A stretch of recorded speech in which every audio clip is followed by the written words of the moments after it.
It's time for Security Now. Steve Gibson is here.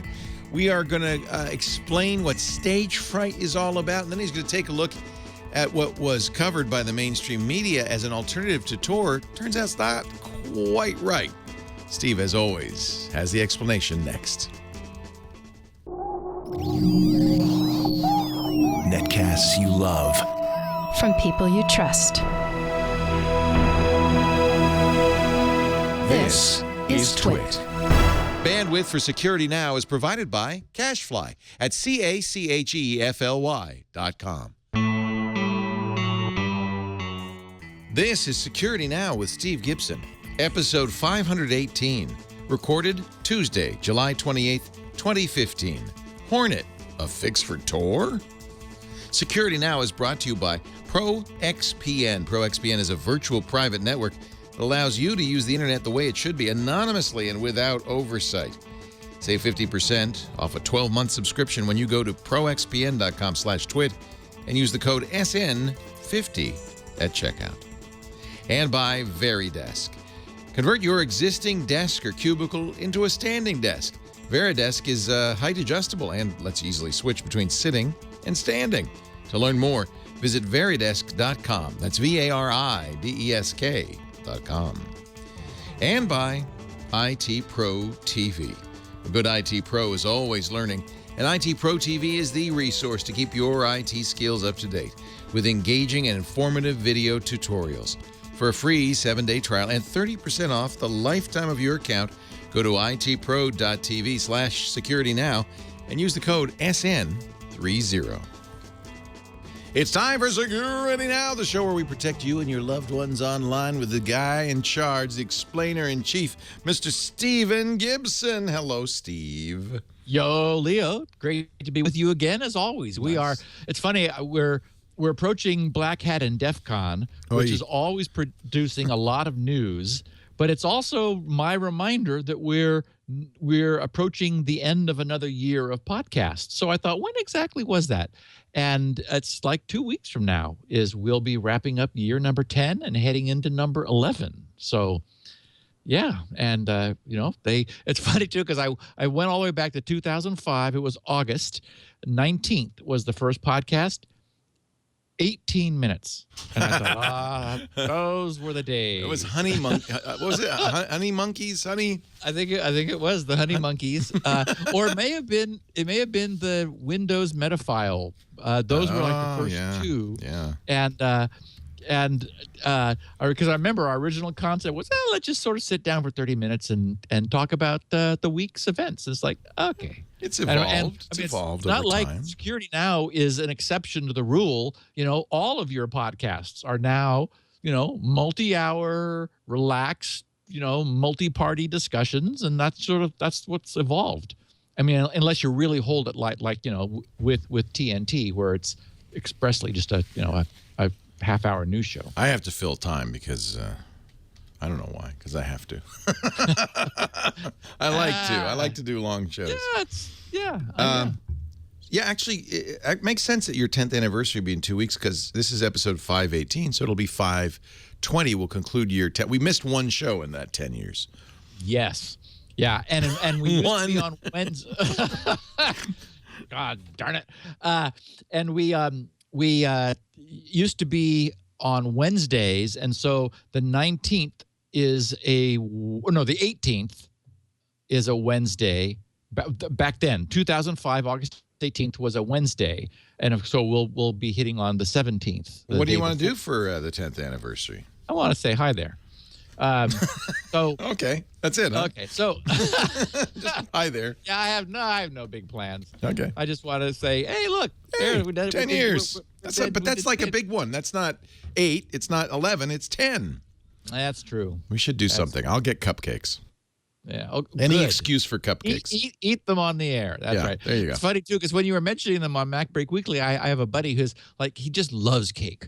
But he's single. He's by himself. And I thought, I wonder why Mark hasn't thought about cupcakes. They're just like perfect little mini happy cakes. Yeah. Yeah. You don't have to eat a whole cake. And actually, he's really good, too, about not overdoing. He can have like a jar of cashews and like just have 4.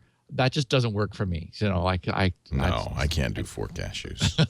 Can't do it. Anyway, so we have, because of Black Hat and DEF CON, lots going on, and lots will be going on. We have a little brief follow-up for the Fiat Chrysler catastrophe that we broke the news of last week. And that was actually a DEF CON Black Hat announcement, wasn't it? Charlie Miller's going to do his, yeah. Yep. So that's an example. The next topic is also, and that's StageFright, the news of a problem with Android phones that affects just shy of 1 billion of them, which we'll discuss. Much in the news now. Google did an interesting survey that I thought our listeners would find really interesting of the practices of security experts versus non-experts. And I've got a link in the notes for people who won't be able to see the charts, because the charts are really interesting. So I thought you and I would have fun scrolling through their multi-page document and going, oh, look at those. Oh, look at that. So we'll do that. I picked up on a little bit of DMCA news, the Digital Millennium Copyright Act, which has caused so much concern because it's just so onerous. However, there was a suit that involved it that was appealed, and the appellate court ruled in an interesting way and in a hopeful way, frankly, that I hope sets some good case law. Also, the Anti-Phishing Working Group has a report that sort of surprised me and is interesting about the distribution and the nature of phishing sites. We're always talking about phishing because it's like the way of either just spraying out exploits and getting some percentage of people to click on links in email, or so-called spear phishing, which is where you're really trying to penetrate a specific organization, where you use your specific knowledge of an organization or of an individual to whom you send carefully crafted email designed to get them to click on a link. Typically, these often involve then bouncing the person to a malicious website that they don't notice isn't where they're supposed to be going. Yeah. So some interesting statistics come out of that. Following up on the really cool privacy page that we talked about a few weeks ago, I found a terrific sort of a security news and information aggregation page that I'll share. Also, I've got the right way to silence Windows 10 upgrade pesterings since you're a little late. I mean, tomorrow they go away, but all right. No. No, all of the people who have 7 and 8, they're going to keep getting pestered. Until and in they fact, upgrade, yeah. There's already hidden directories appearing in the users of Windows 7 as they're like beginning to move components and getting ready. And then we have, of course, a little bit of miscellaneous stuff. And we're going to talk about Hornet, which made the news a lot and all wrong in all of the news coverage because it was being hyped as the fix for TOR. We know the many things that are wrong with TOR, and unfortunately, well, I just stepped on the line. But so the podcast title is Hornet: A Fix for TOR? Question mark. Question A mark. fix for TOR? I think not, but we'll find out. Yes. Little And later. why not? Exactly. Why not? Exactly. It's exactly why not is what makes the podcast fun. Yeah, well, and frankly, it's what people tune in for because I read all those articles and I thought, oh, good. All right, we'll find out when we come back. But first, I want to welcome back ProXPN, longtime sponsor of the show. And I think of all the shows we do, this show is the one that the audience is most likely to understand why you would want a VPN. You've done shows on OpenVPN, talking about the OpenVPN service. You've also talked about setting it up for yourself. This may be not the best choice to make for a normal person. Even if you can set it up, the idea of ProXPN is so cool because they've set up OpenVPN servers all over the world. So you can use ProXPN to Eliminate geographic restrictions. That's something you can't do with an OpenVPN server you set up yourself. ProXPN protects your privacy. It's a global virtual private network that works with almost any internet connection. It creates a secure, encrypted tunnel through which all of your traffic, all your online data passes. Any online application will work with ProXPN, including, of course, your browser, but also email, file sharing, instant messaging, and everything you do online is hidden from prying eyes, disguising your physical location, giving you unfettered access. ProXPN. Oh, here's some nice stuff, by the way. Zero logging. Some VPNs will log your online activity. Nope. Complete privacy through 512-bit encryption on the tunnel and a 2048-bit encryption key. Of course, you can use OpenVPN and we recommend it, but on devices that don't support it, PPTP is also supported. No, and this is also a good point, no IPv6 traffic leakage or DNS hijacking. ProXPN is fully protected and up to date, so you don't have to worry about that.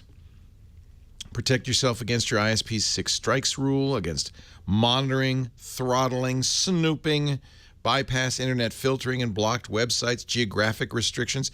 They've got more servers, improved speeds now in the US, the UK, and Asia. Software for Windows and Mac that gives you advanced controls so you can select ports, connect at startup, even select which programs should be shut down should your anonymous connection be interrupted. ProXPN also works with iOS and Android, allowing you to use your data plan and your public corporate Wi-Fi with complete and total privacy on the go. Here's the deal. I'm looking at the page right now.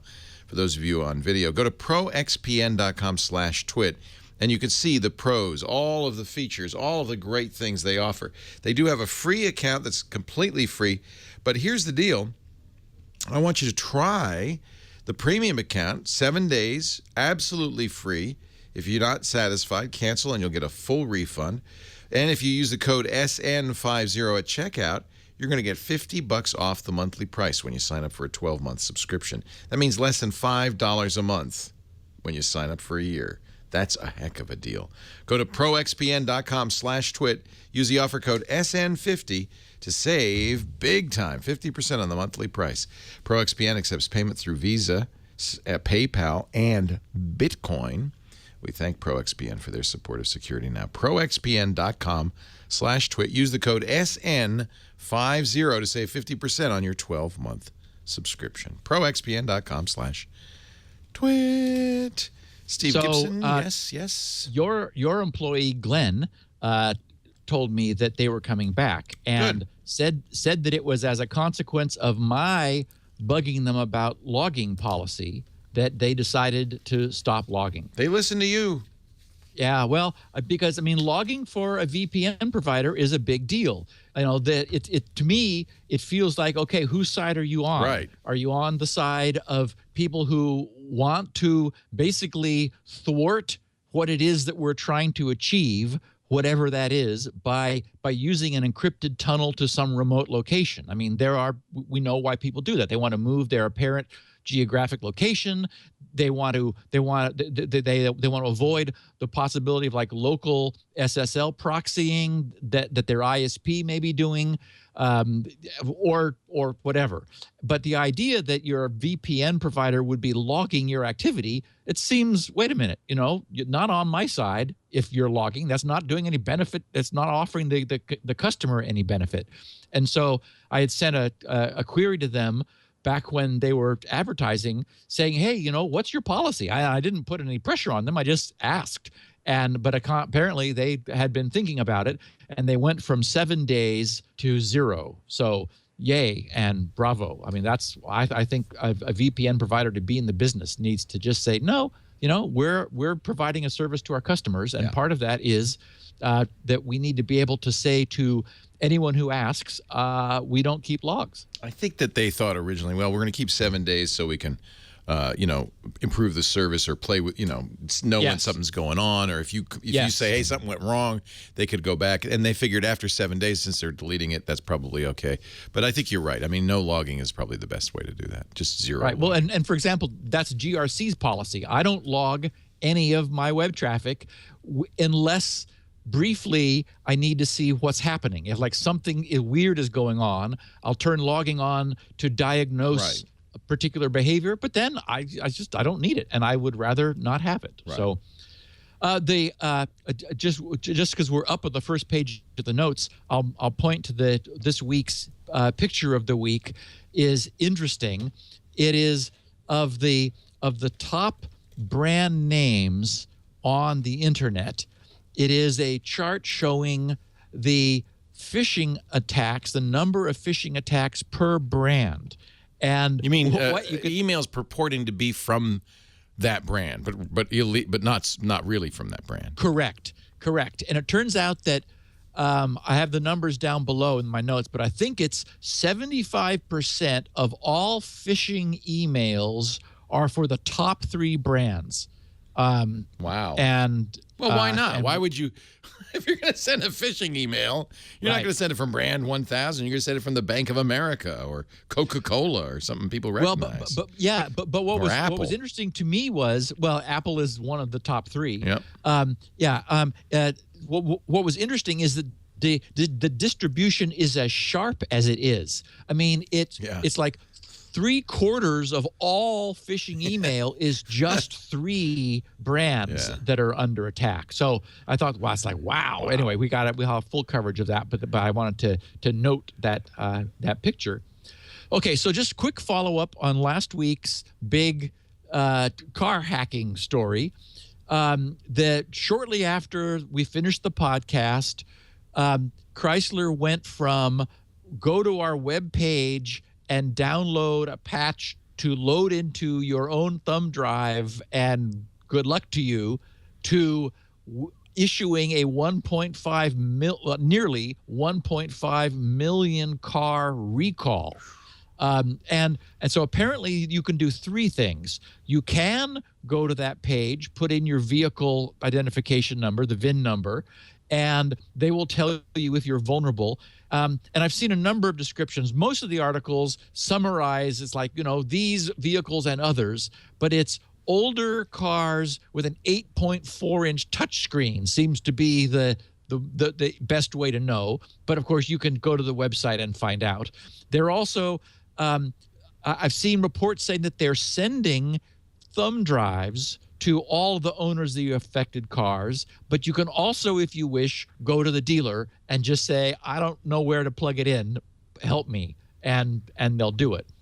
But in the meantime, the opportunity to attack the cars has been completely foreclosed because the cellular provider, I'm trying to remember, was it Sprint? I think it was Sprint. Yeah, Sprint. They blocked the port in the same way that our ISPs protect us, unquote. They actually do protect us when they're blocking the famous Windows file and printer sharing ports, 137 through 139 and 445.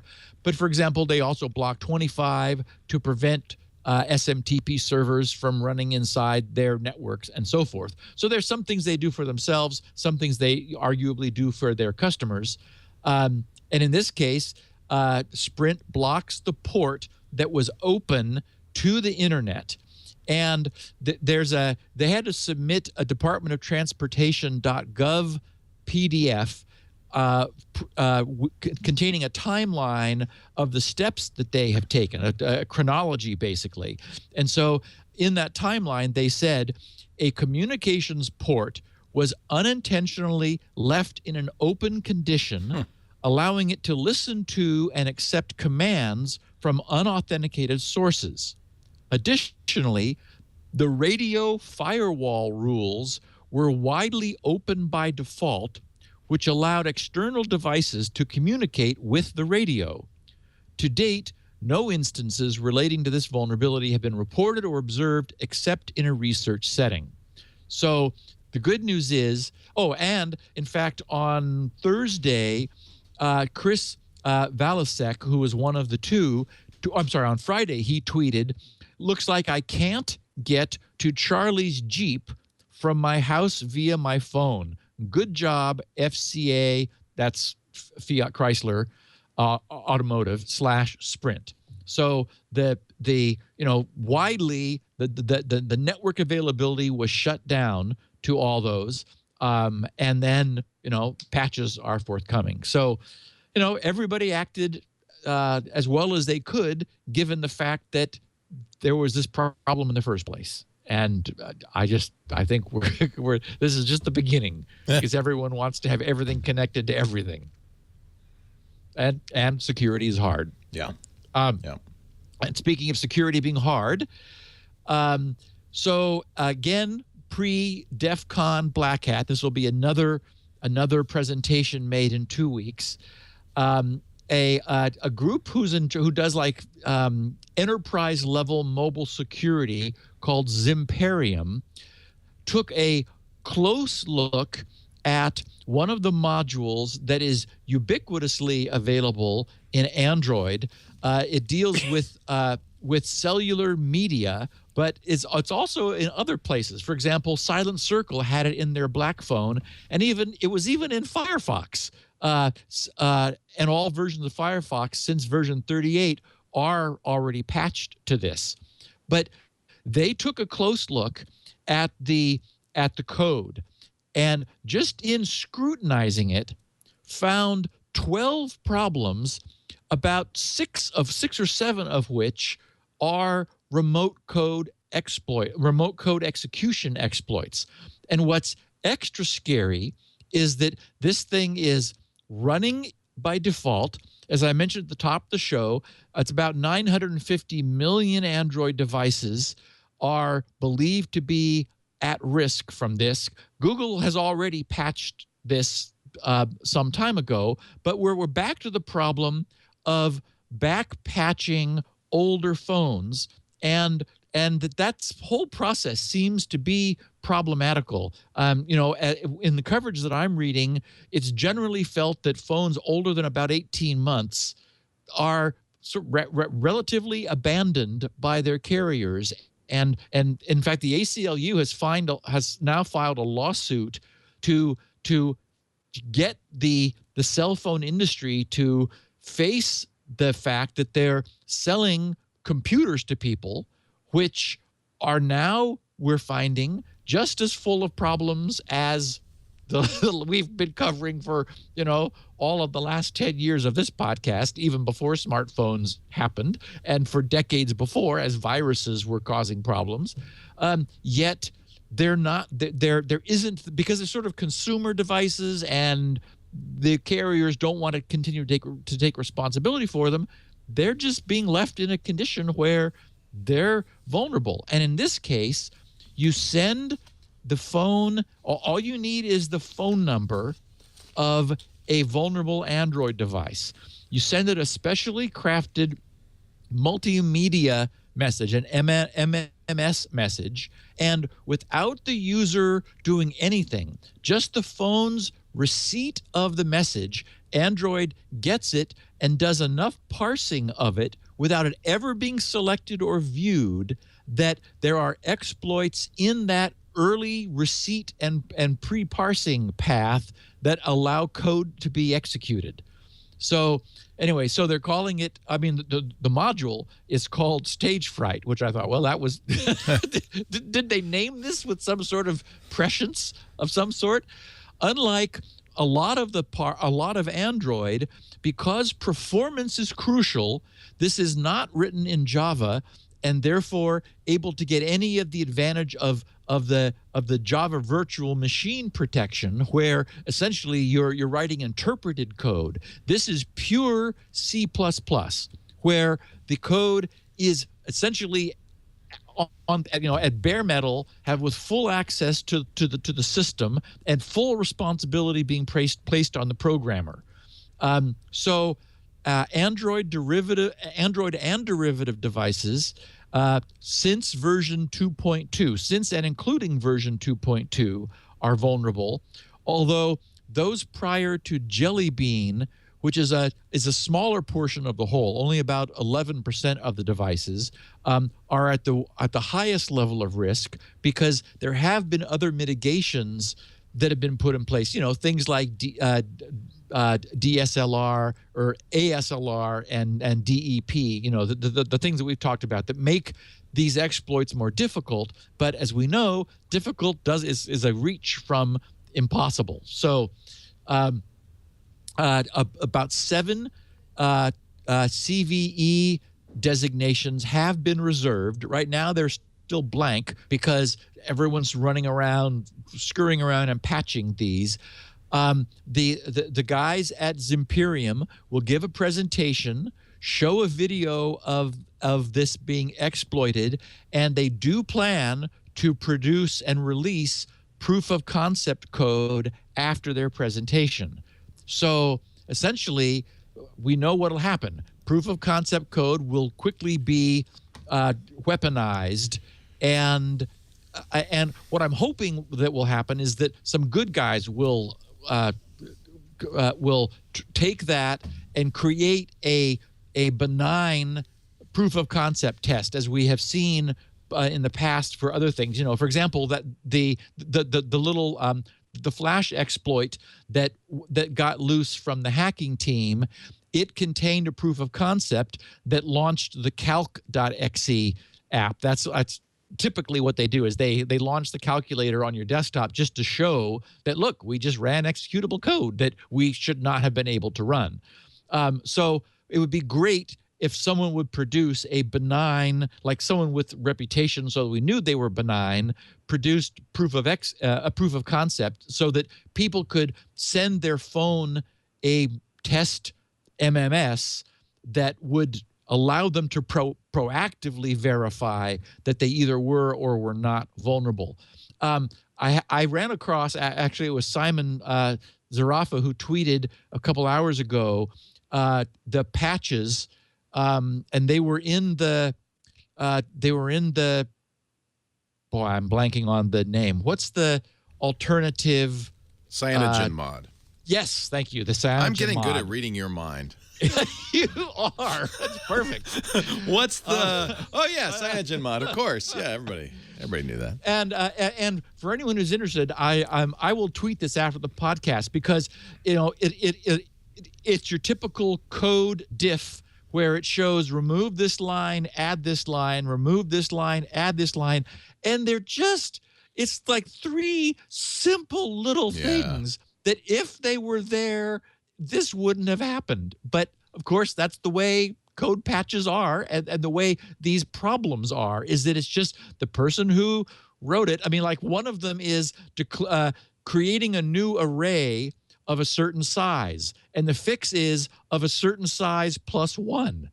So so it was just 1 byte too short, probably a null terminator, so that when you filled the array with size objects, you had 1 extra byte of null that would guarantee null termination, and that would prevent that string from being overrun. But that's not what the coder did. So they, forgot the plus 1. Oops. So anyway, this is, I guess, so what we need is we need to have some, I think, an industry-wide look at how cell carriers are going to be dealing with these older phones, because they are computers. And I mean, and it's not like Android is alone. Even Apple has like, well, we're not going to go, we're fixing things, but we're not going to go all the way back into the dark past because we don't want to. Well, but if the phones are still in use and they're vulnerable, then they really do represent a target. And boy, I mean, talk about a target of opportunity. I mean, basically, people could just send text messages blindly to blocks of phone numbers that were known to belong to a given cell phone carrier and take over phones. And in fact, you can even delete the MMS message after you've sent it. So the malware, it would leave a notification that you'd received one, but what it was could be deleted as part of this. So, yeah. We don't know, do we, what versions of Android have been patched, what carriers have patched them, which phones are patched? This has just happened, and so I think in fact, I think this was yesterday that the news happened. We know that Google has responded, and Google in says their code, they've put out a patch, right? And, right. And so any Google phone should be okay, I would think. Right. Although this does affect nearly 1 billion. They're saying 950 million Android phones. Yeah. I know I got something last night from T-Mobile on my Galaxy S6. I don't know if it was related or not, though. See, because they don't tell you. Nobody tells you what the fix is for. Yeah, and that's why we need somebody, maybe somebody listening to this. This is the kind of thing I used to do before the podcast and before Squirrel and before Spinrite 6.1. I can't take time out to go do that. But all of the freeware that GRC was offering was my quick responses to horrible things Microsoft was doing back in the day. And so hopefully somebody will do this. And if so, make sure I find out about it, listeners, and tweet it to me so that something so benign. So like you push a button and it sends you an MMS that says, yeah, if I'd been a bad guy, you'd be hacked. Correct. By now. Yeah. Correct. Yeah. And then that will empower users to then go to their carriers and say, hey, this is you've got to fix this. Yeah. Because I mean, somehow I guess it'll either be a combination of the legal process demanding that carriers take ongoing responsibility for really bad security vulnerabilities in products that they've sold, even during their useful life. I mean, they're connected to the person's phone. They're receiving revenue from this person, and that connection that the person is paying for can infect them with malware through a widely known path. Seems to me there's a strong argument for saying that the providers have an ongoing responsibility. And these guys provided Google not only with the news of the problems, but they gave them the patches. They said, here, patch this. And Google did. So needs to get fixed. Or it may be an argument for, if you're going to use an Android phone, getting an unlocked Android phone that you could put your own firmware on, like CyanogenMod. Right. Not getting a phone from a carrier. Carriers don't really have much and I think to offer.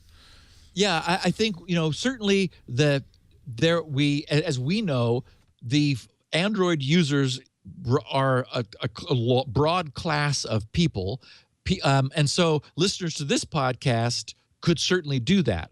But no, there's millions of phones sold every day in India and China that hundreds of millions out there that are just that they're as vulnerable as those that are carried by people who could replace the firmware on their phone. But 5.1.1 is fixed or not? We don't know.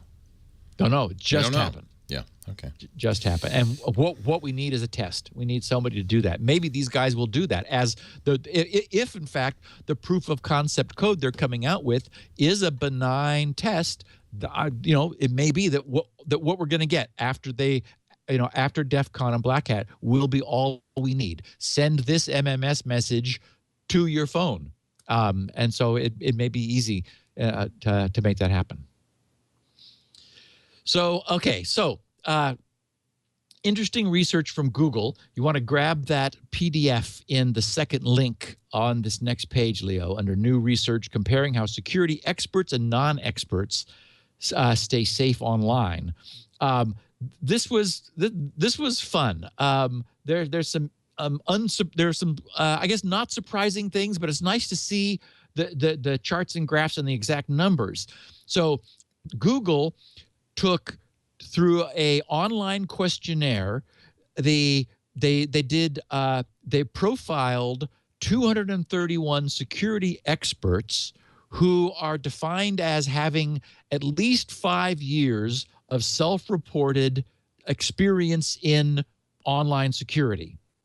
So a pretty good sample size. And 294 regular non-expert computer users, and ask them all the same set of questions. And the results in this very nice PDF. This is being presented or actually just was. We just got through with the Usenix Symposium on usable privacy and security, and that conference, it was up in Ottawa, and the key is usable privacy and security. The idea being that, some advice which is just too burdensome. And of course, as I was reading this, I was thinking like turn off scripting.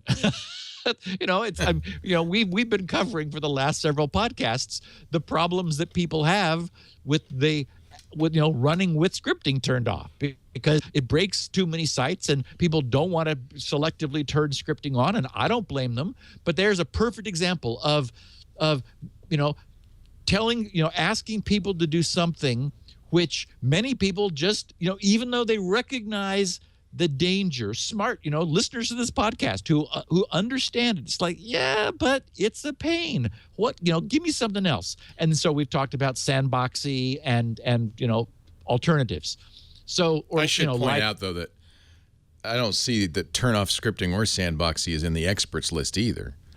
No. And this right. So that gives you a sense for the level at which this is operating. Yeah. This is, the importance of a password manager, changing your passwords off, and sort of more generic security advice. By the way, the security measures that they are in this chart are ones that at least 5% of each group mentioned. So, if it's a small number of people mentioned, it doesn't make it into this chart. But I do think that what this really reflects, if you look at it, and I'll let you do your analysis, is how security concerns have changed over time. Yes, and in fact, if you scroll to the top of the next page on the left, they take that chart, which shows various concerns, experts and non-experts, and shows the differential between them, which is a really nice presentation. Yeah.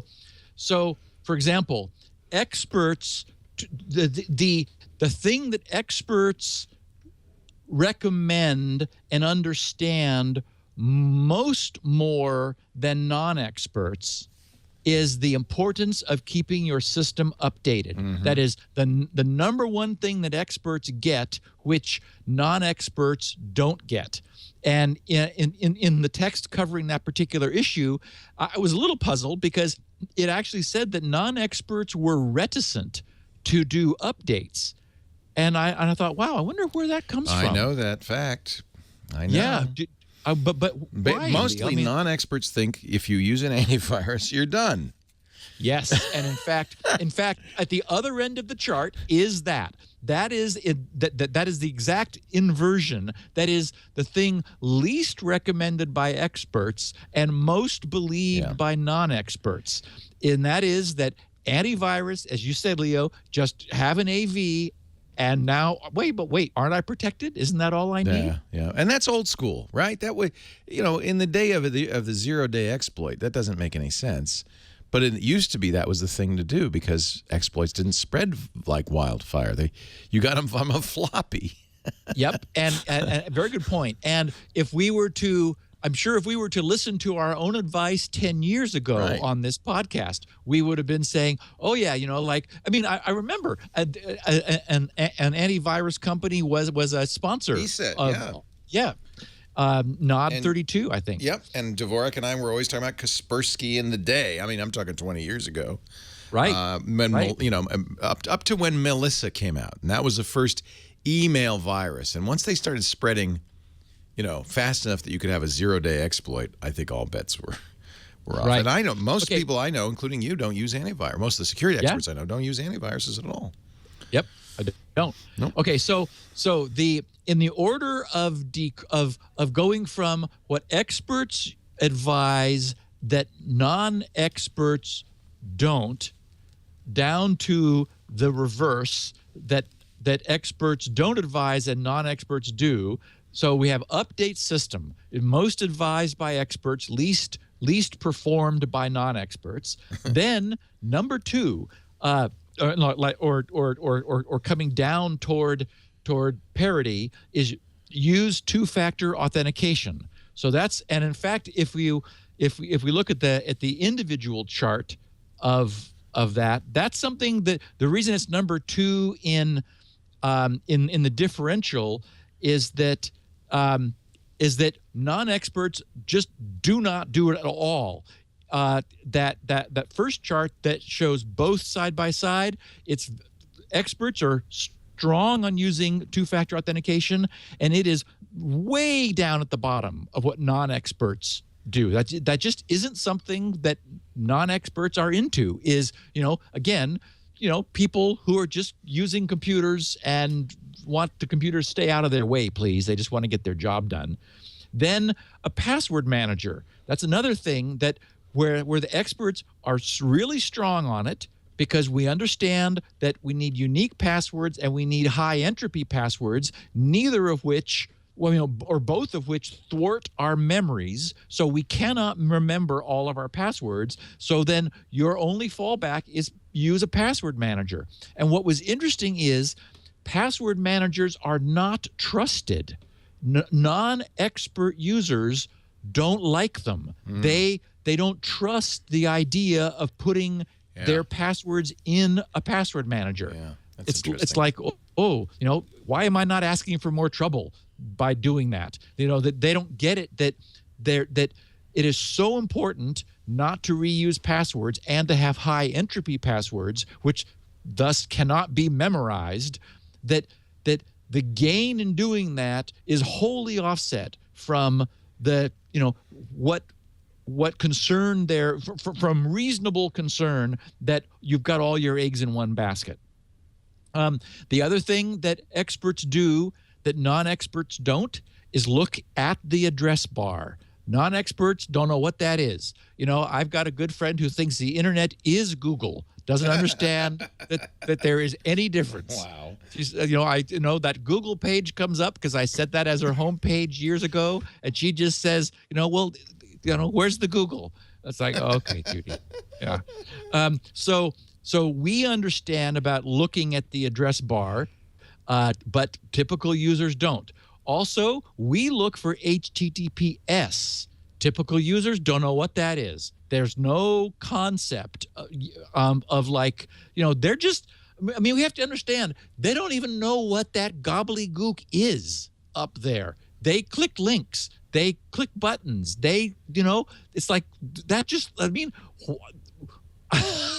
it's part of my annoyance with the way the internet has evolved is that should not be seen. Unfortunately, we know you have to see it, but you shouldn't have to see it, but you do have to see it.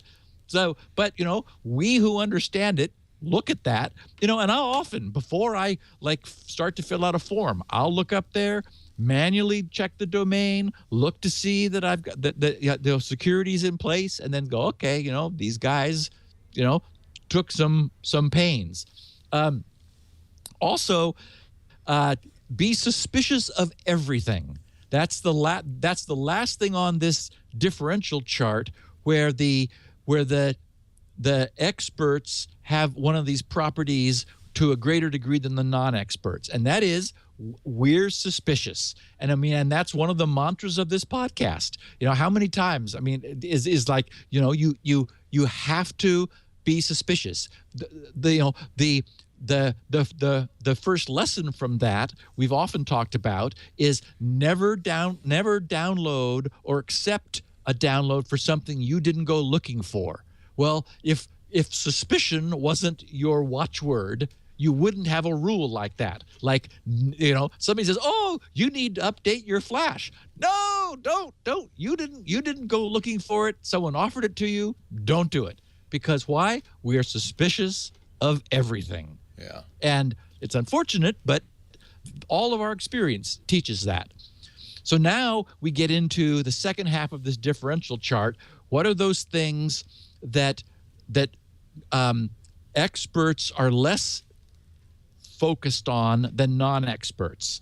And we'll go now. We're going to in increasing direction towards the end, which is antivirus. So we're sort of near zero with something that I'm surprised about, which is verified. Is it used Linux or verified software? I'm not seeing where that lines up. But so yeah, that's kind of weird. I don't know how that lines up either. I think used Linux was still more expert. Oh yeah, it has to be less. Right. So right. So we flip when it goes to verified. Yeah, there's software. no way that can't. There's no way use Linux could be over on the non-experts side. are not. They're not going to use Linux now. So delete cookies, for example. That's something that non-experts still sort of think is like the way you solve these problems. Yeah. Unfortunately, we know that cookies, while yes, that's a good thing, that's not solving our problems, because there's super cookies and sticky cookies and comeback cookies and boomerang cookies and all kinds of other ways that we have of being identified and tracked with fingerprinting and panopticlick shows us that we have all the kinds of trails we leave behind. Then we've got don't share info. So the non-experts believe that just sort of keeping your head down and pretending it's not you. Anything. Don't tell exactly. Just don't do it. That's going to help them a lot. So then use strong passwords. Now the reason that's there is that's the only idea they have. They don't really understand fully about entropy, right? But that's like if there's a password strength meter, they're like, oh, okay, I guess I'm trying to get that into the green and get it out of the red zone. So whatever that means, that's like, okay, stronger passwords are good. Unfortunately, they use the same one password pretty much everywhere. So they're defeating some of that. Also, visit only known websites. Now we're getting to the stronger end where where the experts are like shaking their heads like, oh, okay. So these are people who just don't go. They're so afraid of the internet that they're like, okay, well, I go to Amazon and NBC, and of course we know that good websites can also be distributing, for example, malware through ads, and so that's really not helping you that much. Also, next to use an antivirus is change password, which I just have never understood, and everyone knows that I scratch my head. They get that from the IT department, right? The IT guy told them to do that, so it must be secure. Yeah, exactly. Yeah. So anyway, if anyone's interested, there are pages and pages of really interesting stuff and various graphical displays of these parameters. Nothing really surprising here. Unique passwords is sort of the same. Strong passwords is pretty much the same. As I mentioned, in the text it explains they don't really trust password managers, which is of course completely flipped upside down. On the other hand, I would argue that password managers imply unique and strong passwords, otherwise you wouldn't need one, and that's beginning to be sort of in the strongest response to the problem of websites being breached and losing your passwords, thus the only reason to make them all unique and hopefully making them uncrackable. Thus, you need to make them strong. But there we're at the that's like the advice of the experts that are willing to exert more effort in the direction of securing themselves.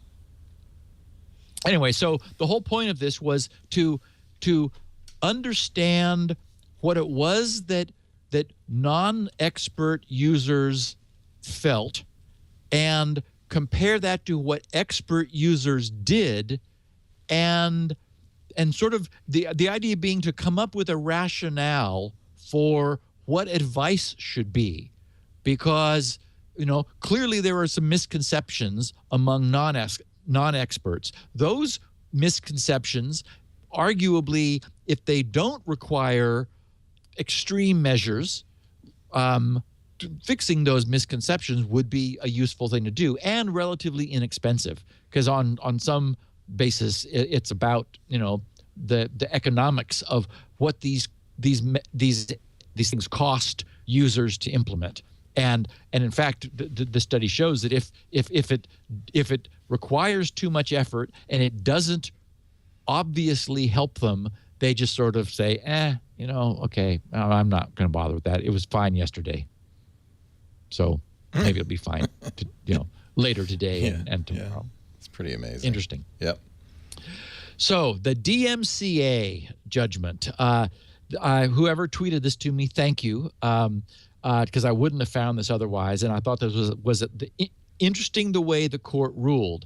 So this is the dismissal of a claim made under the DMCA. And these are some big companies. This is General Electric. So Judge Emilio Garza, who's the Fifth Circuit Court of Appeals judge in New Orleans, his ruling said that merely bypassing a technological protection that restricts the user from viewing or using a work is insufficient to trigger the Digital Millennium Copyrights Act, which is now. So what that says is, up until now, we've believed that messing with the encryption at all, just the act of decrypting something or studying it, for example, like universities want to be able to study this, and many researchers have been chilled and in fact thwarted by the DMCA. This ruling says no, those were not breaking copyright. So the idea is that he is saying that the anti-circumvention provision only holds if the use would then be a breach of traditional copyright. So the way this all happened is sort of interesting too. General Electric was involved in this. So the ruling stems from a lawsuit filed by a power company, MGE UPS, as in uninterruptible power supply systems, which was bought by GE in 2001. To fix the machines, technicians have to use MGE's, that's this UPS company's, copyrighted software programs. The software can be unlocked with an external hardware key, a dongle. And the dongles have expiration dates, passwords, and a maximum number of uses. Wow, this sounds like a pain in the ass dongle. Anyway, and thus what happened? Years after MGE introduced this technology, hackers posted information online on how to bypass the hardware key. Yes. Once a key is cracked, the software can be freely used and copied. So in its lawsuit against GE, MGE claimed that a group of PMI employees, that's the company that GE purchased, had at least one copy of their software that was running on a hacked machine. In other words, the PMI guys had used the information from the internet's hackers to bypass the dongle protection. So this UPS company sued GE as the parent of the company whose employees did this for copyright infringement and DMCA and a claim under the Digital Millennium Copyright Act. And so what the judge ruled was that without showing a link between access and protection of the copyrighted work, the DMCA's anti-circumvention provision does not apply. The owner's technological measure must protect the copyrighted material against an infringement of a right that the Copyright Act protects, not from mere use or viewing. So in fact, there was no what the judge said was that since they had a legal right to use the software, and they were not breaking traditional copyright, that the additional protection that the DMCA is trying to bring to bear doesn't apply. So I thought, wow, that's good news for researchers and for people who, you know, I mean, we know about the notion, and we've talked about it often, of fair use under the Copyright Act. It's just like, you know, if I own this, then I have a right to read it or to listen to it or watch it or whoever under fair use. And so this is saying that the DMCA doesn't prevent us from decrypting something that we want to use that would still fall under fair use of copyright. So that's good. Yeah. You want to take a little break? Yep. You get a little cup of tea or something while I mention our fine sponsor. How about that? Great. You sit down at a desk. You don't do a standing desk. You ever been kind of intrigued by the idea of a standing desk? Well, you know, I'm seeing them in movies and on TV a lot. You're seeing executives standing and, like, you know, doing their work there. People are becoming more aware of the value of standing. Even your Apple Watch tells you once an hour, stand up, move around. A standing desk really can make a difference. The average office worker spends 5 hours, 41 minutes at the desk every day. And, of course, being sedentary is not good for you. The Mayo Clinic did research that said sitting is putting you at a greater risk for a whole range of health problems and shortening your lifespan. But a lot of us, you know, don't control our workspace. Maybe you work in a cubicle or at a company desk, and you don't want to go to the boss and say, hey, can I get a standing desk? Well, Veridesk solves that. No boss approval needed. Veridesk offers a variety of height-adjustable desks that easily let you switch between sitting and standing, but unlike other options, you don't have to get rid of your existing desk, and that is pretty darn awesome.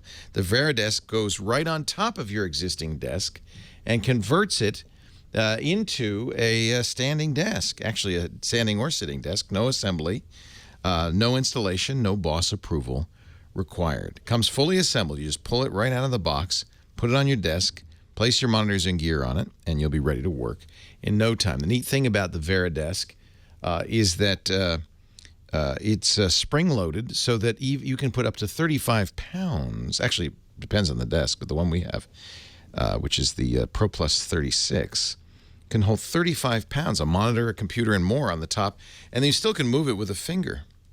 11 different height settings, as low as $275 plus shipping. You got to love that. I want you to try Veridesk. It's awesome. Lifehacker included the Veridesk in their 5 best standing desks guide. It's also been featured on Product Hunt and Gear Patrol. We have one. The reason I wanted to show you the B-rolls, we have one, and it's great. Veridesk.com, Veridesk.com. Check out their wide range of height-adjustable desks for your desk or your cubicle. And when you purchase a Veridesk, don't forget to say, hey, I heard about it on Twitter, on Security Now. Steve and Leo, we're talking about a standing desk. Veridesk, Veridesk.com. A better way for you to work. Nice. Steve Gibson, you might want to consider that. You could probably clear some space off there. I'm surrounded by monitors, and so that would be the challenge. Is I've got multiple. Yeah, you're in an unusual arms. Situation. I could use it. I could just stand up, you know, and move the desk up. I have to move the cameras too. You move around a lot. I do. That's one of the reasons I sit on a ball is so I'm not just kind of sitting in sludge. Yeah. So moving on. We know that phishing is a problem. It is arguably the major attack vector these days, is getting people to click on links that take them to a website.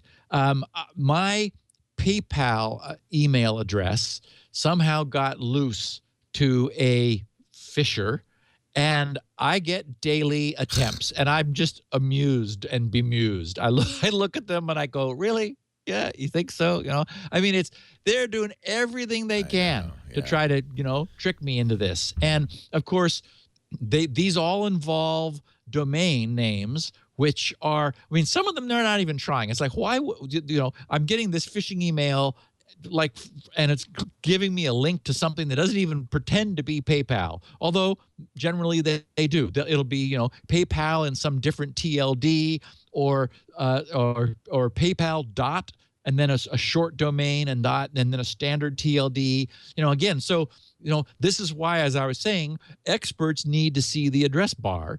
Is that it does matter where you are, and it's good when an email client will show you where you're going when you click on a link. Make that clear rather than allowing the email to have a visible click here. Anyway, there is something called the Anti-Phishing Working Group, the APWG, which sort of keeps a track of this. And I found out about this because I follow DigiCert, and they tweeted about this. They're being a certificate authority, they're intimately involved with this whole issue, because the major traction that phishers get is by fraudulent registration of domain names, which, as I said, look close to, like AMAZ0N rather than ON. And they maybe in all caps, so that the O and the 0 look pretty much the same. And a lot of people go, oh, Amazon, and don't notice that it's a numeric 0 rather than an O. And responsible companies are, for example, registering their domain in all of the other top-level domains when they're able to, specifically to prevent malicious reuse of their domain name in other top-level domains, just to preempt that.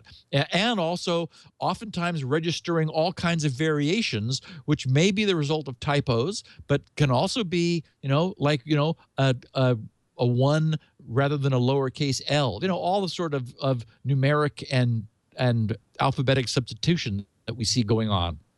Anyway, so these guys, looking at the size of the problem through whatever mechanisms they have for collecting these, are able to assert that in the latter half, the second half of 2014, there were at least 123,972 unique phishing campaigns. So just shy of 124,000 during 6 months. So, if you divide that by 180 days in 6 months, and you're shy of 1,000 per day, but you're in that ballpark. And they define an attack as a phishing site which targets a specific brand or entity on the internet. And of those just shy of 124,000 attacks, a little more than 95,000 of them used unique domain names. So they are tending not to reuse domain names between attacks, and thus, the nature of an attack is a domain gets registered for the purpose of confusing people, of a malicious intent, and then it will be used in a phishing campaign. One of the things that I found most interesting is the duration of these. That's much shorter than I expected. On the other hand, since I'm seeing a different one every day, I guess I should have expected they wouldn't last long. The average attack uptime is only a little greater than 1 day, 30 hours.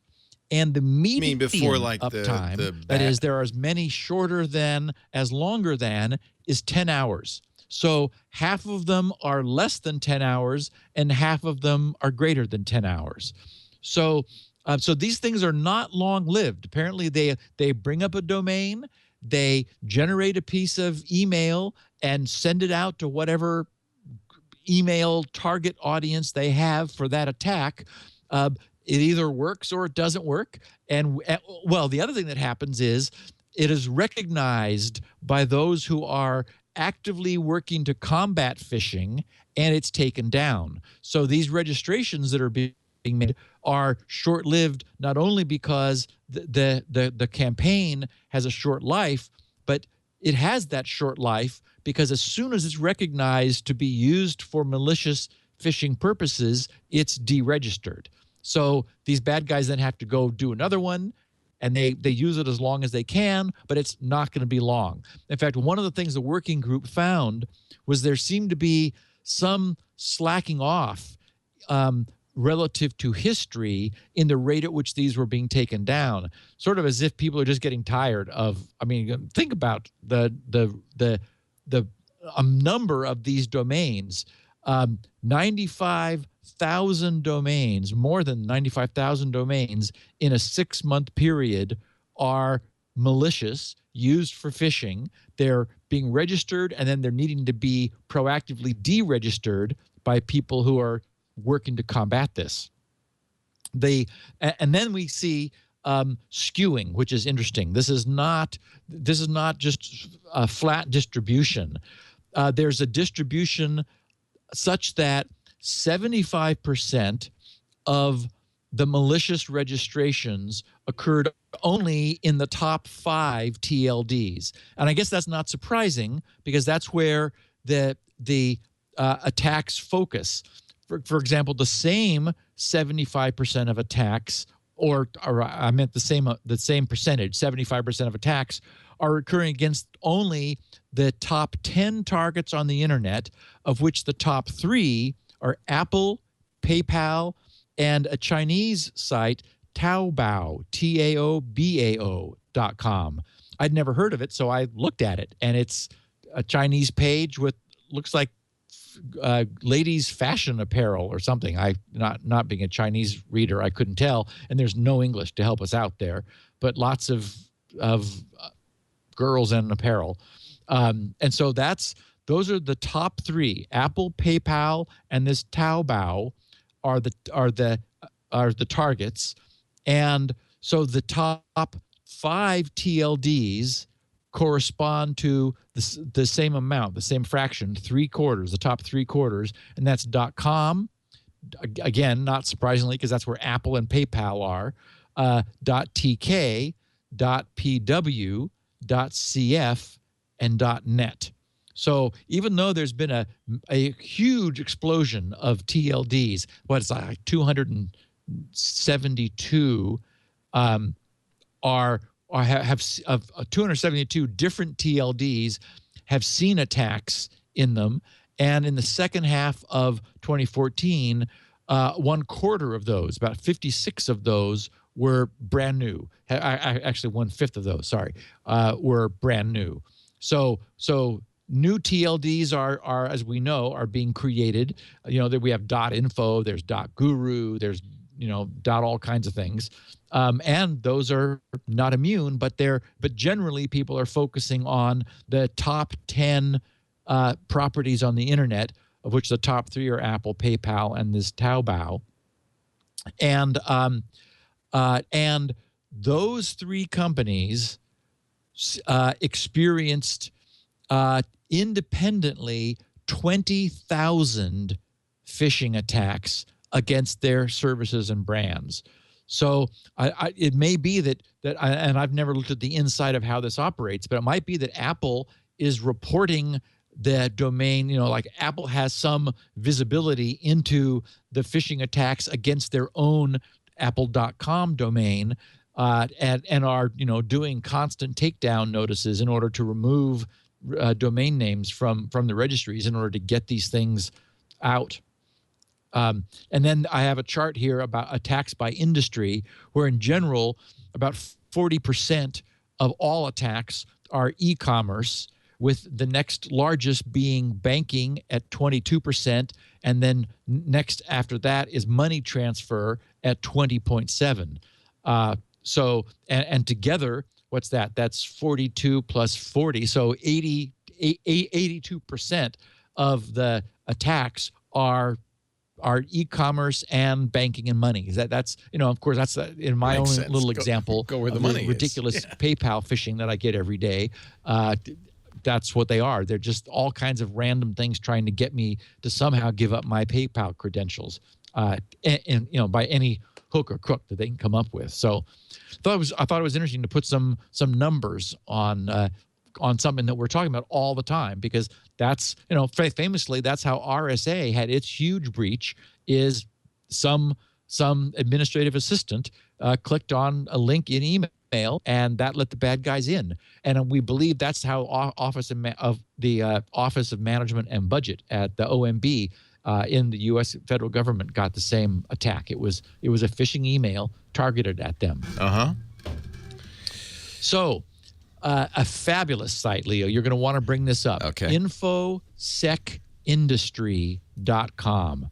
This is now the companion to the one I found a couple of weeks ago, or I found only because somebody was nice enough to tweet it to me. That was privacytools.io. Anyway, this one, infosecindustry.com, is a really well-assembled security, as it says, information security news aggregation page. So they've got a section for all kinds of alerts that they're following, U.S. CERT alerts, current activity, WordPress security advisories, Amazon Web Services security advisories, Microsoft security advisories, and the Microsoft Security Response Center postings, Apple security advisories, Linux security advisories. This is great. Cisco and Oracle and Adobe. So it's just like all in one place. Those are all scrollable, so you can go back in time. Then they follow a bunch of security tweeters are being followed. U.S. CERT, Symantec Security Response Center. They follow Bruce Schneier's blog, Brian Krebs, who, of course, we talk about all the time, Graham Cluley, Tripwire, Kaspersky, and the Hacker News tweet, and then a number of news sites: Krebs on Security, Schneier, Bruce Schneier, Naked Security, Dark Reading, Graham Cluley, ZDNet, and on. I know just like another 20 of those, and podcasts. Mine, Security Now, good. Sans Security, Southwestern Fried Security, and others. So, and then finally is events. They maintain a calendar of specifically North American events and also those from around the world. And of course, we've got right here at the top is Las Vegas, Black Hat, and DEF CON coming up. So anyway, I just wanted, so many people liked and raved about the privacytools.io page, where in one place was a bunch of really good privacy-focused tips. I know that our listeners who are focused on our information security would get a kick out of this page. And I've been tweeting back and forth with the guy that put this together. I told him I loved it, and I would mention it this week. So bravo for this. infosecindustry.com. Definitely another keeper. And we've got, of course, Windows 10, as Leo, you mentioned at the top of the show, officially coming out tomorrow. It made some news today because yesterday they released another security update which broke Windows 10 for a bunch of people. The news was that disabling a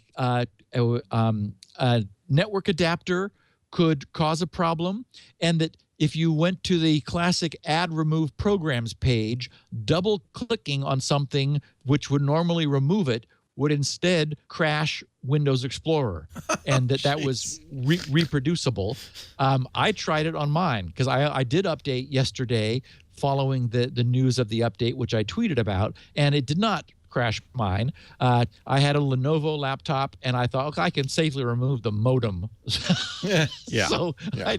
I double-clicked on that, and Windows 10 survived without any trouble. So it doesn't affect everybody, but apparently it affects some. And people were concerned that, this whole notion of updates happening all the time. Last week, we talked about the troubles people have had removing the upgrade notification.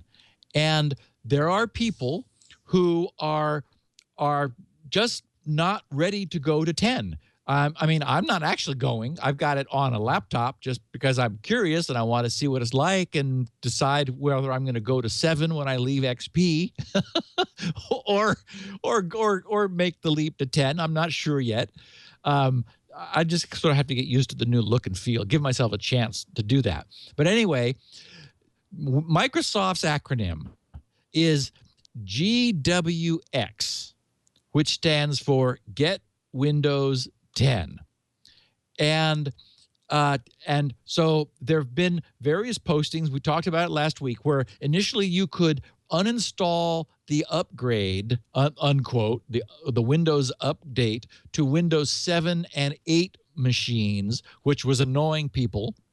But then we had the news that having done that, the second Tuesday of the month, which was now 3 weeks ago, or 3 Tuesdays ago, counting this Tuesday as one, so 2 weeks ago, it came back, and that there wasn't something obviously possible to disable.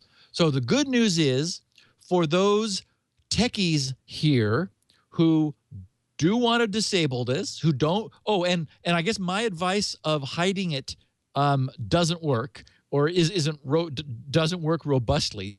So you cannot just use the do not notify me option down in the tray.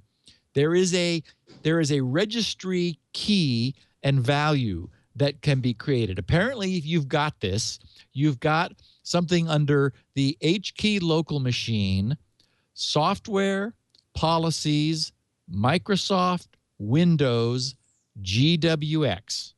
So that's the path in the registry: HKey local machine, software, policies, Microsoft, Windows, GWX.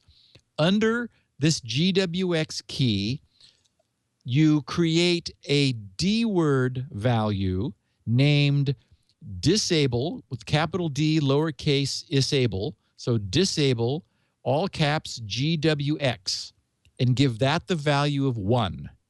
And you are done. You have disabled Get Windows 10, and whatever Microsoft chooses to do, apparently they will honor that. It works today. We can hope it continues working. And I did get a tweet from someone who found in his root directory of a Windows 7 machine a hidden folder that contained a setup.exe and other Windows 10 upgrade things. So Microsoft is already installing stuff in people's Windows 7 and presumably 8 machines in preparation for the big event, which many people are a little less excited about. I don't think you'd get that folder unless you accepted the invitation. Ah, good. Good. He probably accepted the invitation. But they said they will start preloading, because it's 3 gigabytes. You don't want to have 1.5 billion people downloading 3 gigabytes all at the same time. Yeah, I think you probably can't. I think it's a safe bet that would even strain Microsoft a little bit. Yeah. So, miscellaneous stuff. I finally read The Martian, which our listeners have been tweeting me about. We've talked about on the podcast often. But I know you don't like to read a book unless, like an operating system, it's been out for a while and fully tested. That's correct. We want to get the bugs out of it. Actually, there was a bug in this one. Yeah. Now, I need to say, though, that when I say read, I mean raster scanning a printed image. So that is a 2-dimensional image of text. I raster scanned the entire thing in order to read the book the old-fashioned way. But I found a glaring mistake. As I mentioned, there's a bug. And this is not a spoiler for those who haven't yet read it. And because everyone knows the premise is that Matt Damon gets Mark Watney. You're jumping the gun a little here. Mark Watney. Actually, this is Born in Space actually it's more like MacGyver. The movie is Born in Space, maybe. Yes. Yeah. Andy Weir's going to come on the show. The author's going to come on the new Screensavers either this week or next to preview the movie, because he's neat overseeing the movie making. So. And I didn't understand. Did you know that this was initially just something he was sort of doing? He was like posting the chapters for free on his website or blog. Just sort of as he wrote them, he would post them. Yeah. And he began to be surprised by the number of people that were reading them and raving about them. And actually, he made the comment that it was an interesting process because the feedback on each chapter helped him to, went was really useful for helping him to refine where his writing was going and even to go back and fix some things. Andy was on Triangulation 163. He tells that story if you want to watch the interview. He was great, yeah. Neat. So the problem I had was that he had Mark Watney, who is the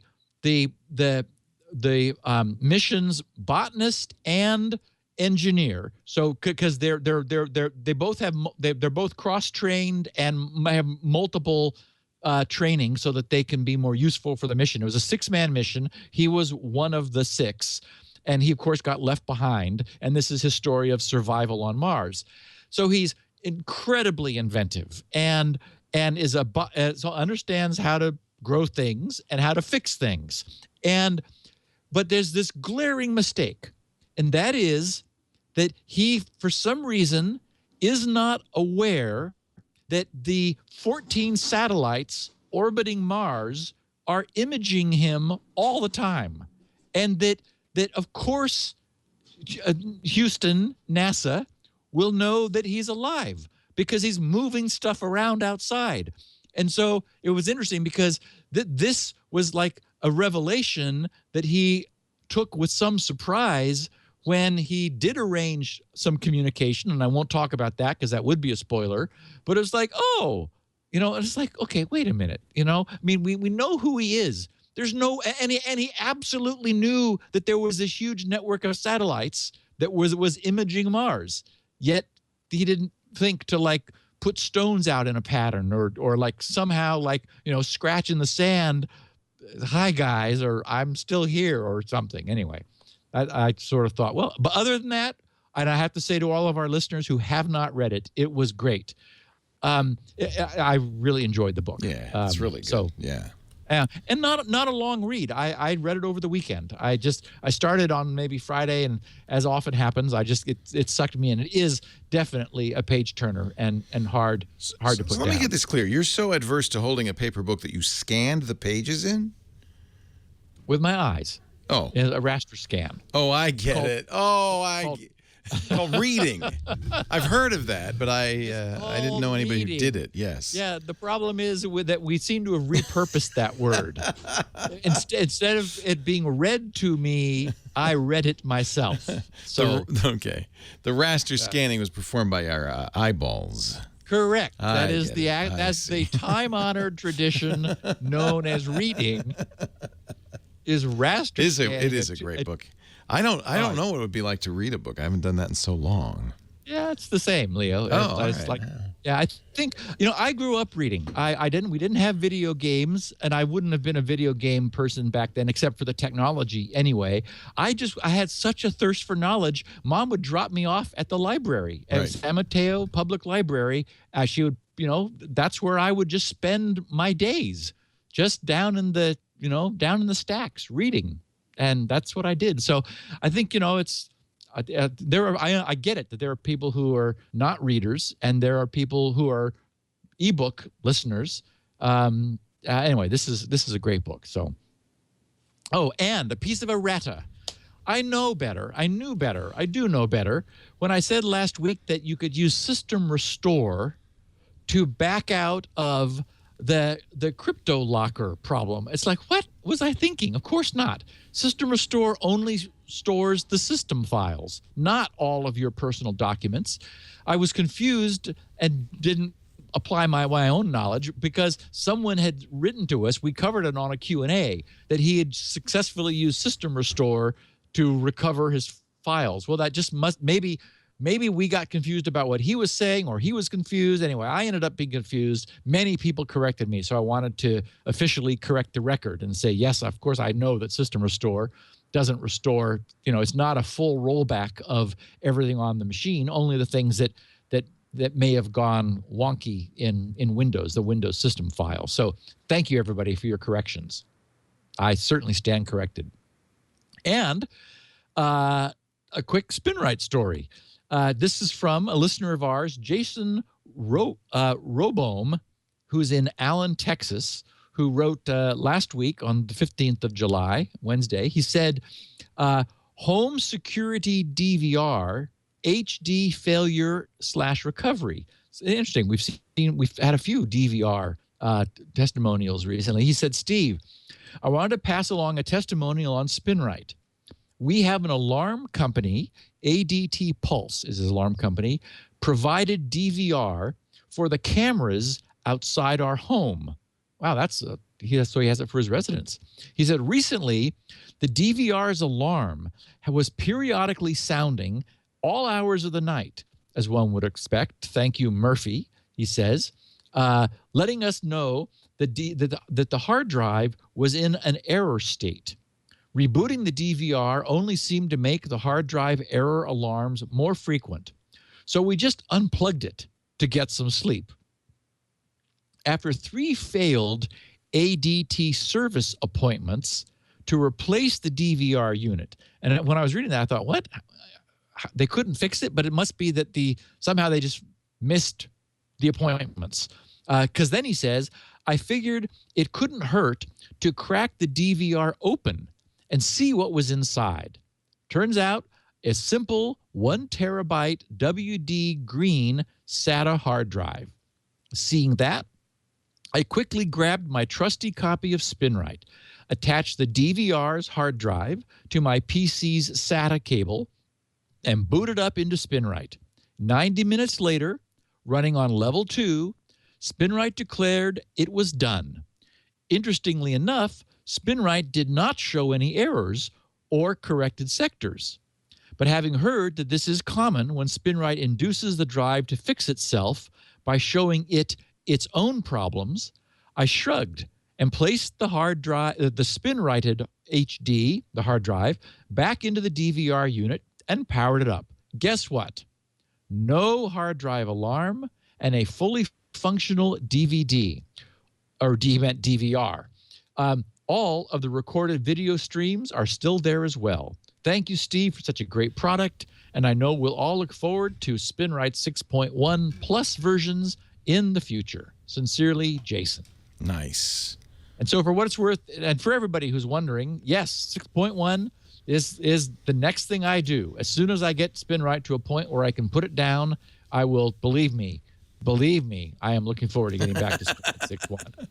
You don't mean put it down like put it to sleep forever. You mean, never mind. I mean, yes, good point. Not put it down in the sense of we're sorry, but your dog is now. No, not that put it down. Yes. No longer functional. We're going to take a break. When we come back, Hornet is our topic of the day. Is it a TOR replacement? Maybe not. Despite what you might have read, Steve, of course, will explain all. First, though, a word from our friends at IT Pro TV. I love it because IT Pro TV, I don't know why, some proprietary sense about it. It was started by 2 great IT educators. These were guys who were teaching people how to, get their A+ or their CCNA or their MCSE, their certificate for their IT gig. And they watched what we did here at Twit. They were big fans of Tech TV and the screensavers in the day and said, what if we trained people for IT in the same way that Leo does his stuff? And that's how IT Pro TV was born. In fact, they've pretty much surpassed us now. The original concept of IT Pro TV had 1 studio, and they were doing maybe 25, 30. Now they're doing 50 hours a week, 2 studios, another one on the way, streamed live and on demand worldwide. You can use your Chromecast and watch it on a big screen TV, or you can use your computer or your mobile device. They'd have a brand new, I'm so proud of these guys, iPhone and iPad app. And the nice thing about using those, you can resume playback between devices. So stop it on your iPhone and pick it up on the iPad, etc. You can, in fact, if you go to the course libraries, you'll see, but you can take courses in A+, CCNA, Security+, MCSA, CISSP, Network Security, Linux, Windows, OS 10 desktop support, servers. By the way, their virtual server environment means you don't even have to have a Windows server to study Windows servers and clients. You just have to have an HTML5 browser. They have a great course they've just completed on the ethical hacker, Hacking Forensics Investigator, and Cryptography, all by Sean Philip Oriano, who literally wrote the book on ethical hacking. He's also a consultant to enterprise and military. They have a new search function on the website that allows you to search all courses and videos for specific topics and quick answers. You can search for, DNS and find every video that covers it. If you want to practice the exams before you take the exams, they have the Measure Up practice exams. Those are worth $79 all by themselves, but they're free with your subscription to IT Pro TV. There's a basic subscription which lets you watch live. So, for instance, all this week, and this is free, IT Pro TV is recording their new course content on the A+, the CompTIA A+, and CASP certs, and you can watch that live starting at 9:30 a.m. every weekday. Of course, if you pay for a subscription, you can watch everything on the site, daily updates, new features monthly, and of course, 50 new hours of content every week. Corporate group pricing is available. They have big clients: Harvard, MIT, UCSD, Stanford, all buy courses from itpro.tv. You go to itpro.tv/security now, right now, and you can upgrade your brain with the most popular IT certs recognized by employers. Subscriptions are normally $57 a month or $570 for the entire year. But we have a special offer, a free 7-day trial when you sign up using the code SN30. And as if that weren't enough, you'll also get 30% off your subscription forever for the lifetime of your account. Less than $40 per month for the entire year. itpro.tv/security now. Use the code SN30 and take 30% off for the life of your account. And try it free for 7 days. itpro.tv/security now. That offer code, write it down. Give it to a friend too if you want. You could study together on your Roku or on your Chromecast. The offer code is SN for security now. SN30. itpro.tv. Steve Gibson, Leo Laporte, and the Green Hornet. Actually, it's not green. It's just a Hornet. It's not a green Hornet. I wish it were green. Maybe that would be good. I'm not sure.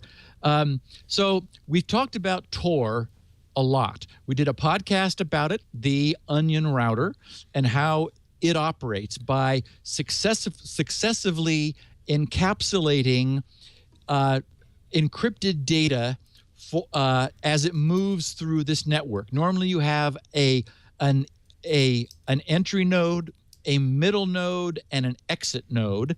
And the idea of onion routing, just real quickly to run through it, is you obtain the public keys for all three nodes. Then you take what you want to send anonymously to some distant point. You first encrypt it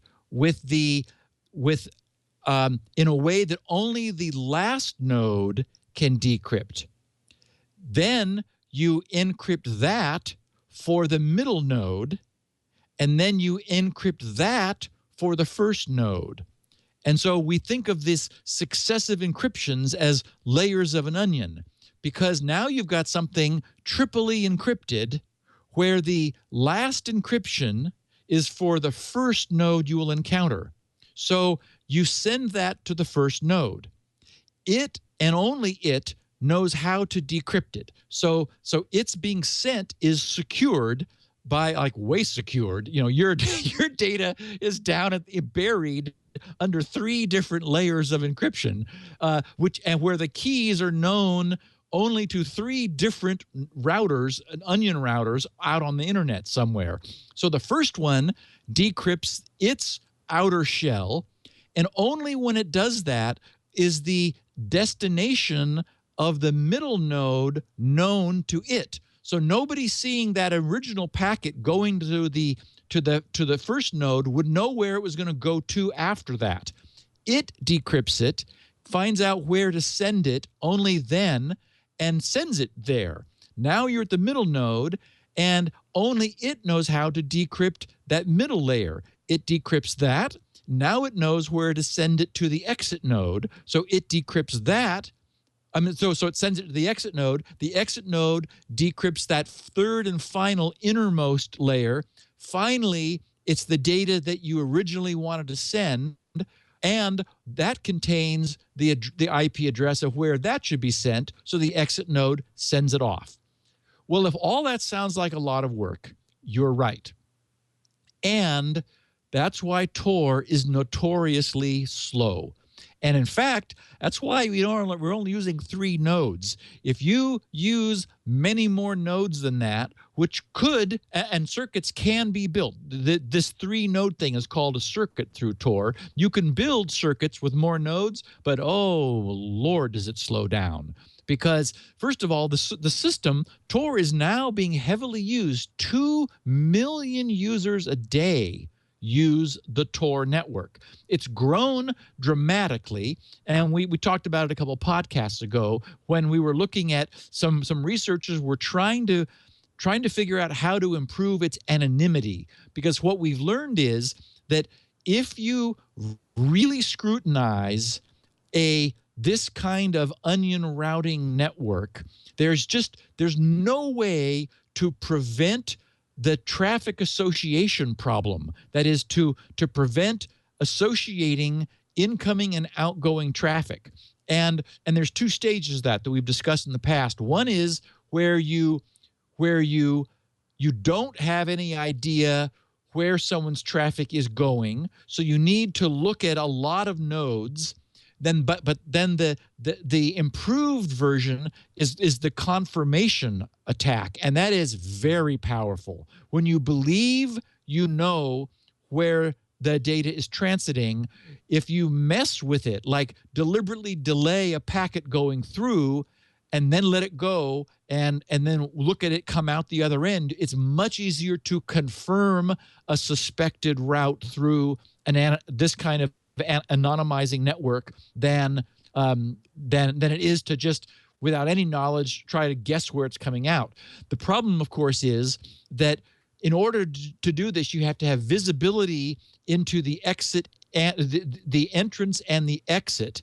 But it turns out that the existing circuit builders are not very good about deliberately choosing nodes in like really disjoint autonomous networks, autonomous systems. Like, for example, if you have level 3, which is a big tier 1 carrier, if they happen to have the server running both a Tor entry node and somewhere else in level 3 an exit node, because they're one network provider, they can see all the traffic on their network. And so presumably could law enforcement, if they said, hey, we want to look at traffic here and here, it's easy to do.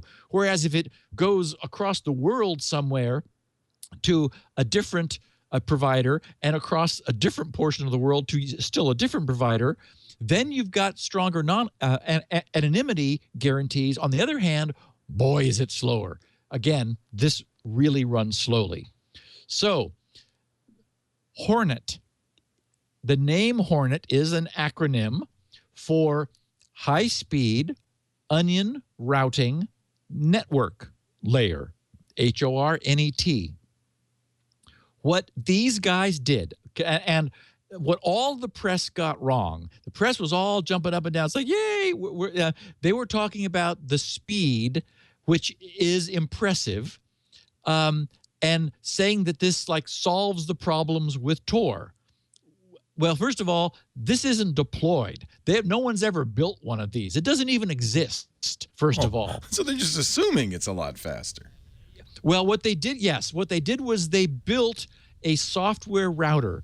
There's a project, DPDT, I don't remember, it's a 4-letter acronym.org, and it's a software router SDK, essentially, and it is a high-speed packet switching platform where you can develop, you can, it's based on user space Linux, or I'm sorry, it's BSD, and there is a free BSD version. And what this allows you to do is in user space to write a little bit of code and get very fast routing. What they realized is that the interrupt service overhead of unfortunately, I know too much about this because I spent a lot of time looking deep into this years ago. The interrupt service overhead, which is how normally operating systems handle I/O, is so significant that when you're for fast packet routing, just dealing with interrupts is where you lose all your time. So they shut down interrupts and use polling, which is like the old school way. No one does that anymore. But it turns out if you do polling with proper buffering, you can write very high speed routers yourself in software. You don't need switching fabrics and all kinds of state-of-the-art stuff. And what these guys got was 96 or 92 gigabytes per second of routing speed using this technology. But they just built one, and then they had like a packet generator going on the input, generating synthetic HORNET packets, and measured how many it was able to handle. So that's where they got this. So this doesn't exist. And so what they did, as the acronym says, high-speed onion routing at the network layer. That's what's different. So what's that mean? We got to step back a little bit and talk about layers, because the way networking is organized is in a hierarchy of layers. And this is one of the beautiful things about the way this architecture was established from the beginning. The very bottommost layer is the wires, the so-called physical layer, the actual, like the definition of the electrical signals and like, the actual wiring that carry the signals from point to point. Then the level above that, above the physical, is the so-called data link layer. And we all have those. An example is Ethernet. ATM is another one, where that's the protocol that uses the wires, the physical wires, and carries the payload for the higher layers. And so we have physical layer, then we have Ethernet, where Ethernet is a protocol standard, and that's where we have things like ARP and MAC addresses. And what Ethernet typically carries is the IP layer, the Internet Protocol. And in fact, as our listeners who've listened for a long time will remember, what ARP does, the Address Resolution Protocol, is it's what associates IP addresses and Ethernet endpoints. So it maps IPs to MAC addresses, which is how network adapters are identified at the Ethernet protocol level, at the data link layer. So now we have IP packets, which are carried by Ethernet packets, which are carried by the physical layer.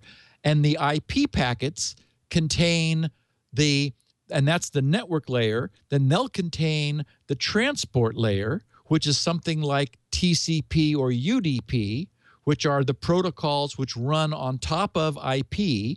And then an example of the layer above is the so-called session layer, and that would be like TLS or SSL. And in fact, SSL's name, Secure Sockets Layer. What that says is it's a layer to provide security to the underlying layer, which is TCP. And then above that is the so-called application layer. And an example of the application layer is HTTP, where is the hypertext transfer protocol, where we move web pages around. So that's this hierarchy. Now, TOR is written essentially at the application layer. That is, you have all of that other stuff underneath it, and then you're running the TOR protocol like you would be running HTTP. In this case, it's the Tor protocol. So what these guys asked, and at the academic let's find out layer or level, is what if we did onion routing not at the application layer, not up at the top on top of all this other stuff where Tor does it? What if we did it at the network layer? Now, that's way low. Remember that we have going downwards, we have the application layer, then the session layer where we would apply security, then the transport layer where we provide connectivity, then the IP layer where which is the internet protocol, the actual packet routing layer. So what these guys are saying is, what if we implement onion routing there at the IP layer? Now, this is interesting for a number of reasons. I've already given away one, and that is 96 gigabits per second. So what these guys showed was they could design a secure onion routing protocol that suffered none of the performance bottleneck and problems of Tor. That's their achievement. So again, this doesn't exist. You can't go get it. Someone, it was Mashable, who said, "Oh yeah, use the HORNET browser instead of the Tor browser." It's like, there's no such thing. But maybe someday, but probably not. And we'll explain why in a second. But so what these guys did was basically the onion routing protocol, as I described. What they did was they came up with a new packet type or payload for the IP packet, where the payload contains a succession of onion routing headers. They came up with their own onion routing protocol, because what they wanted was, in order to get speed, they needed to minimize the work that each node did. Because now we're used to thinking in terms of Tor nodes as a server, an internet server running the Tor protocol. Remember, because that's the application layer. So it's like a web server. This is a Tor node server. And so it's running on top of everything. And as a consequence, it's doing lots of asymmetric, which is to say public key crypto, which we know is slow, but the current onion routing protocol requires that.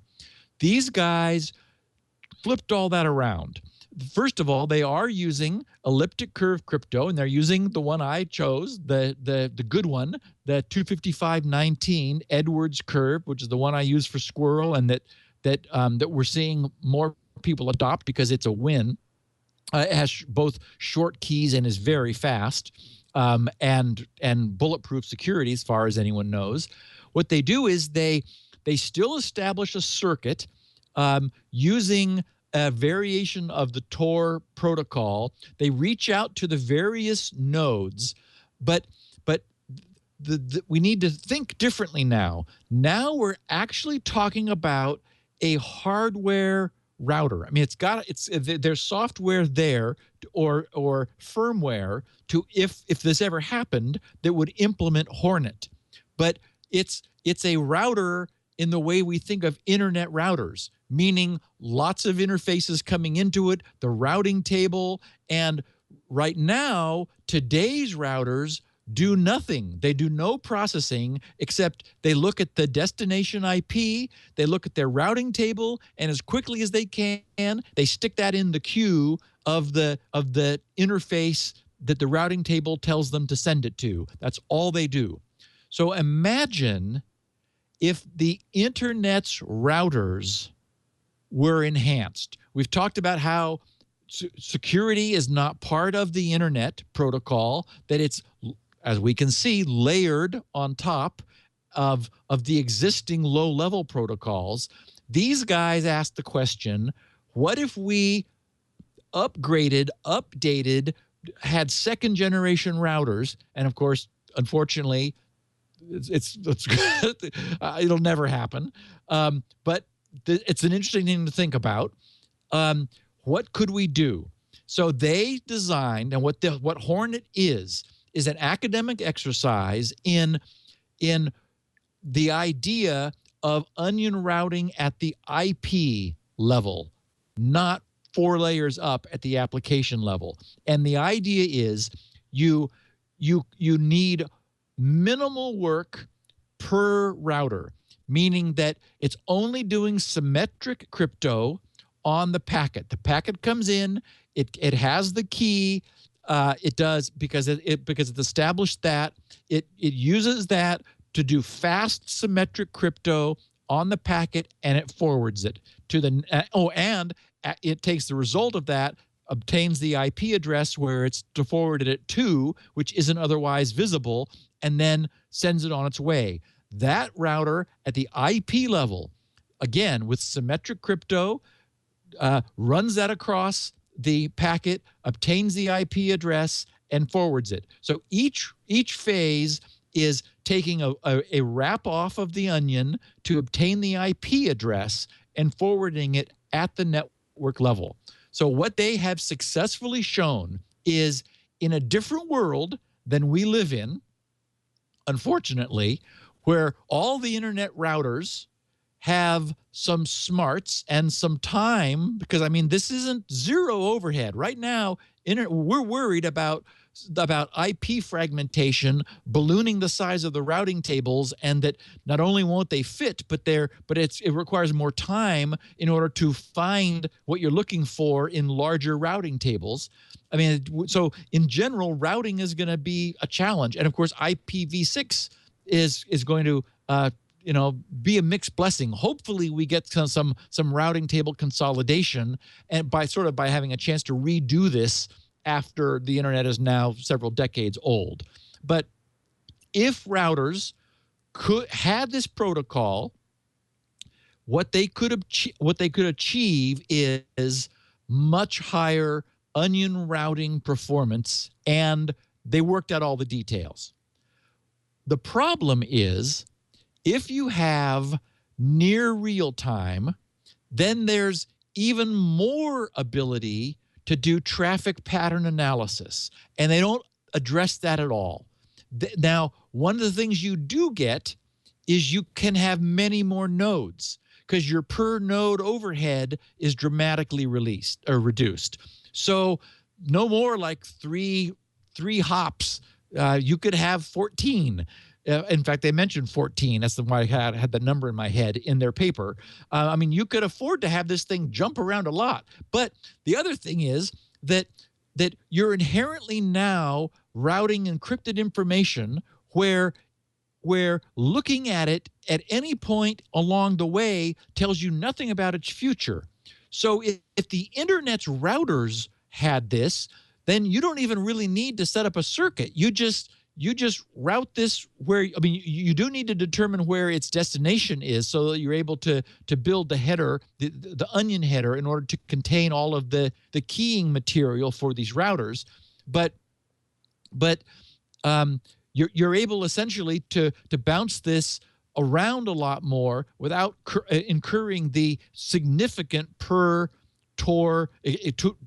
existing Tor node overhead. The problem is that, again, you still need to form your circuits intelligently to minimize observation. So much as this is like, so what they've done is they've solved the performance problem. If all routers had this, then they would dramatically solve the surveillance problem, because right now, even though there are, 3,000 Tor nodes, well, okay, that's still nothing compared to the number of routers we have. Imagine if every router on the internet were also capable of doing this kind of onion routing. Then you just have just by scalability, you'd have a vastly bigger problem trying to track down and de-anonymize the traffic. What these guys did was they designed an onion router that can run essentially at full routing speed without introducing substantial overhead that the Tor network has, and if something were to change so that we had routers that did this, then we'd have a next generation Tor network that ran much faster. But unfortunately, we're not even moving to IPv6, let alone adding dramatic protocol level crypto stuff into the packet management and switching of our routers. So nice idea. Now we know it's there. It's an academic exercise. It's not right. Yeah, right. Yeah, exactly. It was never meant. I mean, it doesn't exist. One of them. They made one. It's pretty funny. I didn't realize that. Out of an SDK. It's like, okay, good. Yeah. There you go. Wow, was that fast? Proof of concept. Okay? Yeah. Now we have a paper. Yep. Well, I'm glad you explained that, and I won't wait around for a Hornet. No. Steve Gibson is at grc.com. That's his website. That's where you get everything. Information about Squirrel. Of course, Spinrite, the world's finest hard drive maintenance and recovery utility. Soon 6.1. Well, someday. Yep. I don't want to say soon, but soon could be many things to many people. As soon as I can. As soon as possible. There you go. Really. Stat. Really. Yeah. What else? Lots of good free stuff there, and including this show. 16 kilobit audio, 64 kilobit audio, written transcriptions from Elaine, and the whole works there. Kit and caboodle, grc.com. Next week, if good Lord willing, the creeks don't rise, we're going to have a Q&A. No? Yeah, and with DEF CON might not be.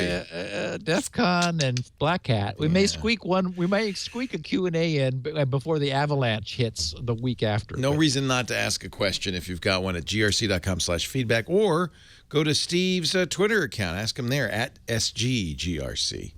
And he's very active on the Twitter these days, which is nice. And let me just say, oh my God, it's the people who send me stuff. The podcast, I can't quite say that it writes itself because I still have to do a lot of work pulling it all together and tracking all this stuff down. But boy, I don't have to go looking for this information anymore. Nice. We've got a bunch of really great tweeters who they must spend their time doing that. I'm glad I'm able to work on Squirrel and they feed this to me, so I'm able to pull it together for a weekly podcast. Works perfectly. You'll be on the new Screensavers Saturday to do a preview on Black Hat, and that should be interesting. And DEF CON. You don't ever go to those, do you? I don't, and I wonder. I mean, I'm glad someone does. But we have the internet now. I'm able to look. All of the papers are published. The whole all of the itinerary of everybody. I mean, we know what the show's going to be. It's like, and everyone would rather have me working on Squirrel so I can get back to Spinrite. And get Squirrel done. So yeah, I think that's the best use of my time. I will absolutely be covering it. But it's fun to go to conferences. But like I went to the RSA conference. Thank goodness I met Stina and Yubico. So good things can happen there. But I just think you get almost as much these days. Just staying glued to the net. That's why I don't go to conferences much anymore. Absolutely. Yeah. They're overcovered these days. Yeah. Well, next week, our DEF CON Black Hat coverage, maybe questions and answers. We also have high-quality audio and video of the show. If you want to watch Steve gesticulate, you can do that at twit.tv/SN, the new Twit website, twit.tv/SN. You can also subscribe on YouTube. We have it, I think it's youtube.com/securitynow. We also, it's everywhere podcasts are, so it's easy to get. Use Stitcher, Slacker, your podcast app, that kind of thing. But do get every episode. You don't want to miss anything. You go miss a week, and who knows, your whole system could be hacked. Just like that. Boom. Thank you, Steve. Happy 10th anniversary in 2 weeks. Coming up on it, yeah. She'll get the cupcake order in. Okay, my friend. Thanks, Leo. Bye-bye. Security Now.